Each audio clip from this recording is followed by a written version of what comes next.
હાલો ને ભૂખ લાગી છે બહુ. મેં ભૂખ તો ખાધું મને નથી. લાગી. હાલ હાલ એમ એમાં હું કારનો ઢોકળા જોતો તો લાઈવ ઢોકળા છે ને આ ગણેશ ના ઈ રિંગ રોડ ઉપર એક નંબર કાઈ ઘટે નહીં. એક પ્લેટ ઢોકળા બની નાખો. પણ મને ચાંદી પડી, મને તીખું નહીં ખાય, મારે બ્રેડ બટર ખાવું તું.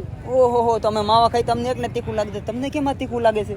પણ ચાંદી પડી ખોટા છે ને એટલે માવાના નામ નો લેવો વારે ઘડીએ કે માવા ખાધા કરો એટલે તીખું લાગે. તમે ન ખાય એકતા તીખું હવા કરે એવા જો કઈ ઢોકળા ખાવા એવા છો જોય લારી વાળા ભાઈએ કહી દીધું અમે. તો તમે જ્યાં ખાઈ ઓલા છે ને લો. તું જ વેલ્યુ કરતો ઘણી વાર તો મને એવું લાગે. હું તો ખાઈ જ લે પણ આ આપો અહીંયા મારે નથી ખાવા ભાઈ, એને ખાવા હોય તો આપી દો.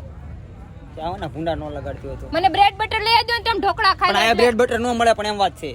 હા તો બીજા લો, તમે ખાઈ લો. મોટા પણ ઉપાડે આયા લઈને નો આવો હોય જાઓ બધું હોય બોલતી હતા ભાઈ બિચારા હું સમજતા છે કે જ્યાં જઈને બાયદાત કરે બીજું કઈ કામ ધંધો જ નહીં આવે બેને. તે ભાઈ ને ખબર પડે મોઢામાં ચાંદી પડ્યું તીખું કોઈ ન ખાય હગે. તો પણ એ સાંધી પડે કેમ મને એને ખબર પડે. અમને કોઈ દી પડી નહીં માવા ખાઈ તો એ આ બહુ સારું. માવા ખાઈ તીખું લાગે. એવો નામ નો લેતી માવાનું. હાલો બ્રેડ તો બટર નેચરલ ખાવા નું લઈ થાય એ ખવાય જાય પણ મને તો